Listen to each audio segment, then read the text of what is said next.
Am I the a-hole for weaponizing my femininity by crying since the teacher wouldn't stop another student harassing me? Update at the bottom. Edit 2, since many people are sending me DMs, me and my dads went to the principal today. We'll post an update when the situation is solved. Edit, please remove if not allowed mods.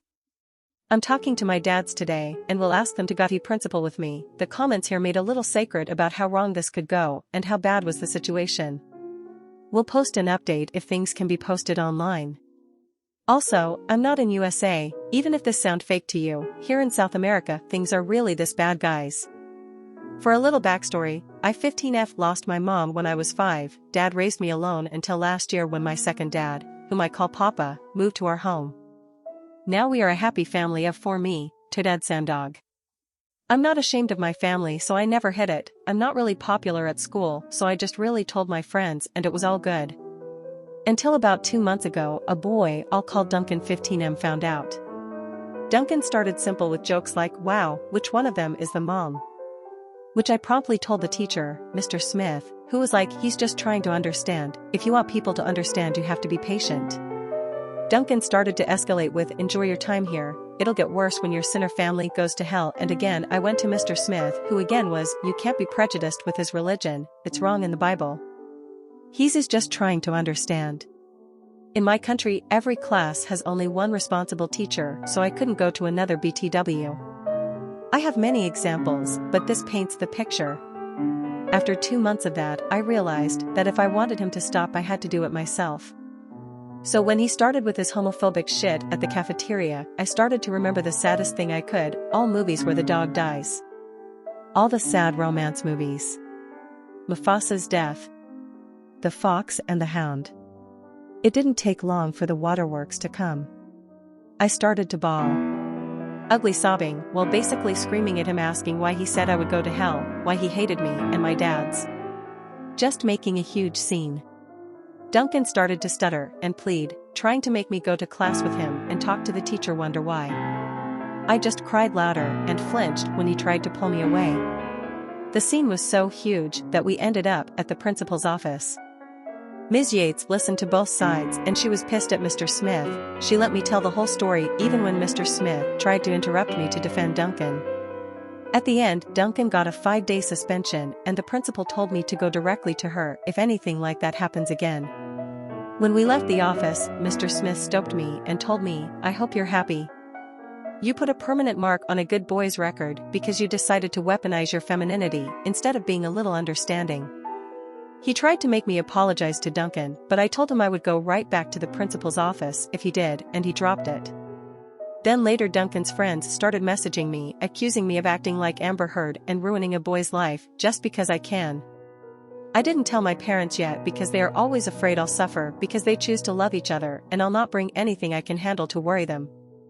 I don't feel like I'm wrong, but with Mr. Smith's warning and Duncan's friends I'm starting to doubt, so am I the a-hole?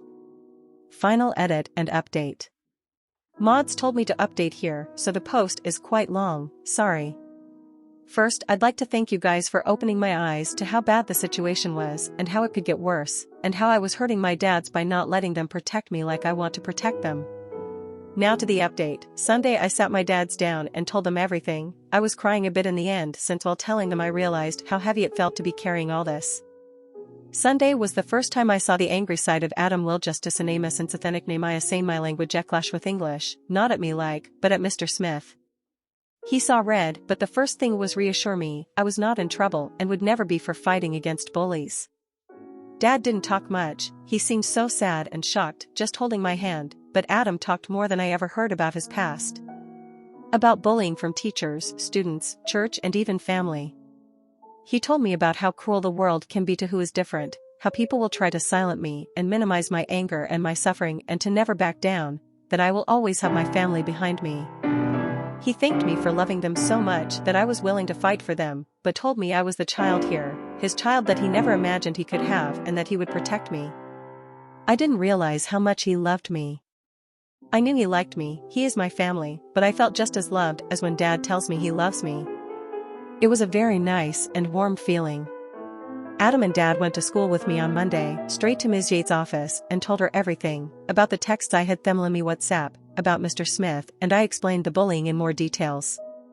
Their conversation was long, and after I gave all the info I could, I was asked to leave to class while they talked and only knew the result when I came back home. My dads gave Ms. Yates two choices: she removes Mr. Smith from teaching and do a seminar with the teachers about bullying and LGBT causes that my dads are willing to pay for. Or they remove me from the school, sue the school, and go to the local newspaper with the story. She chose the first option, but asked for a month to find another teacher. Meanwhile, she will monitor my class closely, and Mr. Smith won't be allowed to penalize my grades like some you guys feared. Apparently Adam has a bit more experience dealing with this shit than I knew. But he also explained to me about privilege, and that talking worked so well this time because this is a private school that worries about money and reputation, and we have enough money to fight, pay for a lawyer and sue. He told me that many of children from public schools, like his childhood, have to suffer in silence because they don't have the support we got this time. So, nothing really extraordinary, it all went like many of you guys predicted. Duncan will keep being my classmate, but at least Mr. Smith won't bully any more of us. He was the real asshole in the situation. Also, my papa is awesome and a badass. Do you think they're the a-hole? Leave a like and comment what you think. Subscribe for more videos.